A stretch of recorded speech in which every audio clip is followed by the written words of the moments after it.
இப்போ பைசன்ல சின்ன சின்ன சீனிக்கல் கேட்கும் போதே அமிர்தமா இருக்கு. ஸோ இந்த பாட்டு ஃபர்ஸ்ட் எப்படி வந்தது? நிவாஸ் எனக்கு வந்து பல வருஷமாக எனக்கு ஆக்சுவலி என்ன நிறைய பேர் எனக்கு வாய்ப்பு கொடுக்காத போதும் எனக்கு வாய்ப்பு கொடுத்த ஃபியூ மியூசிக் டிரெக்டர்ஸில் நிவாஸும் ஒருத்தர்.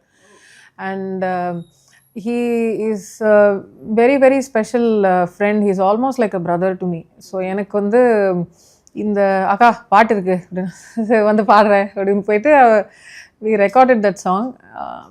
I think எனக்கு அப்போது on that day எனக்கு தெரியுமா தெரியாதான்னு தெரியல. I think probably eventually I got to know பைசனுக்கு. யூஸ்வலி எனக்கு வந்து ஏதாவது ஒரு பாட்டு பாடுறேன்னா யாருக்கு பாடுறேன்னே தெரியாமல் தான் போய் பாடிட்டு வருவேன் பாதி. எனக்கு அது சின்ன வயசுலேருந்து அது ஒரு பழக்கமாயிடுச்சு கேட்கறதில்ல. பட் இப்போ நான் ஒரே ஒரு விஷயம் மட்டும் தான் கேட்குறேன், லிரிக்ஸ் யார் எழுதுறான்னு மட்டும் தான். தமிழாக இருந்தால் அது மட்டும் கேட்குறேன், இல்லைன்னா அது கூட கேட்கறதில்ல. பைசன் வந்து சொன்னப்போ நிவாஸ் மாரி சாருக்கு பாடணும் ஏன்னா ஓ வாவ் அப்படின்னது பைசனில் பாட்டா. It's like interesting. அண்ட் இன்னைக்கு ஆடியோ லான்ச்லேயும் பர்ஃபார்ம் பண்ணோம்.